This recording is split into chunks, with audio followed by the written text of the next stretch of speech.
reality is, as Torrin and I looked at it, the entrepreneurial highway comes at you really, really fast. In fact, oftentimes we don't see a lot of the things along the way. We're looking this way and things are coming at us from the side, things are going very quickly. We're not even sure what questions to ask sometimes. Can you imagine not even knowing how to frame a question because you don't understand what the issue is before you? And so knowing that, we thought if we had a class that could kind of tip you to some of those things, maybe you'll be better off. So why this class? Because the reality is there's a lot of things that happen unexpectedly. You think you're doing fine, everything's going well. As we all know, we get whacked from the backside. And it's those things that you don't see that can really, really hurt you. And we want to give you a fighting chance on that.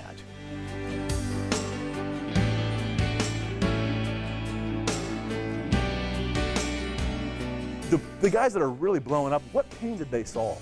Was it something that they thought of? Was it something that they recognized that no one thought of? I mean, when you think about who's a massive success, you know, there's some really important things there, and you think about what that need is that's unmet.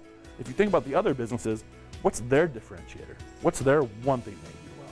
And so the other point I made is, you need to figure out like what's your differentiator going to be. I have an ocean of choices. Why would I choose you? I took the boiler room and the law firm, and I did both. And I took that compensation mentality and I took it as far as humanly possible. I knew there was opportunity, so I overcompensated. I paid people too much. Now, how does that hurt me as an entrepreneur? I make 10% less because I overpay.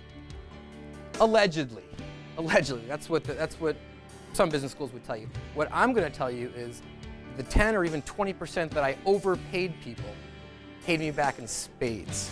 I have 82 people. We've been open for 9 years, and I've never lost an employee. I can't tell you how that's going to happen. I can't tell you when that's going to happen. I can't tell you the ups and downs to get there. You got to believe, okay? And so you must be able to operate in a highly ambiguous environment and lead in that environment. And, and really examine what does your partner bring to the table. I mean, this goes back to even earlier than doing your due diligence is, first of all, make sure you need a partner, because sometimes we do it because we're too scared to do it on our own. And what I came to realize with my second venture is, I had all the pieces, and could I do this alone? Absolutely not. No project, no success is ever done on your own. It's always about a great team, but that doesn't mean that they need to be partners. So I had high hopes for it, and it exceeded my expectations in terms of the level of speakers that were brought in and just the companies that they had started and their experience. So overall, it was probably my favorite class in Marshall my entire 3 years, to be honest. For years, as this boutique baseball and hockey firm, I had my finger on the pulse of everything. With 55 clients, international branches, can't do it. You really bottleneck and stifle your growth in the transition if you micromanage. So I've had to force myself to trust in my associated competent professionals, my in-house people. So it's been very difficult for me as an entrepreneur to release the reins, but I've got to have a vision on the big picture to achieve the Goliath status that I strive to be, that the monsters that were in baseball and hockey. I've got to trust in the fact that I got good people in place. You need bad economies so the little guy like me gets a shot at being a big guy without having to take on any investors, any funds, any revenues. I've simply built a company, and we did it by what we call the tail wagging the dog, right? Timing is everything. If you take only one thing away tonight, timing is everything. Sell when things are going well. And you won't want to sell then, because you'll be going, things are going really well. Why should I sell the company? The company's going to have great success. So don't be greedy. When things are going well, that's when you can create the best story for how much your company's worth.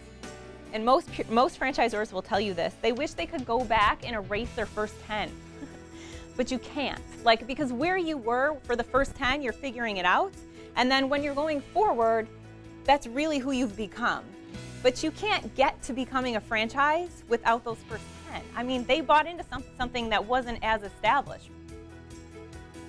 When looking for an investor, if you can focus on finding an investor that shares your vision for the company, the path that you both intend at that time to execute on, and the rough methodologies and time milestones around that, that's about all you can afford to be concrete on, because everything else is a pretty fluid environment, and it tends to be a reactive game, and your investor and you are both in a foxhole, sort of fighting a war. When the folks were talking about, well, how do you grow? How do you go from being a small company to really growing? One of the things that was mentioned was finding good partners, and that's something that we've really focused on, differentiating ourselves from our competitors. The great thing about our sector is there's a tremendous amount of growth and opportunity there. The tough thing about our sector is we're dealing with some of the largest Goliaths out there. I kind of saw, as what was going on in '97 and the trend of what was happening online. I said, hey, this is, and I still think it is to this day, just starting to get going. And if I could become extremely experienced in this, because nobody's experienced in this thing's only like 4 years old, 5 years old, I could be at the forefront of something, monumental. What we do is every year, and even now, it's almost daily or weekly, we're constantly reviewing what's going on in the market, what is our business plan, and how can we make adjustments, because even talking to people at the studio, they're running numbers to the point where it's so mercurial, where they'll kind of prep a film and do their budgets, and they'll do it in multiple countries.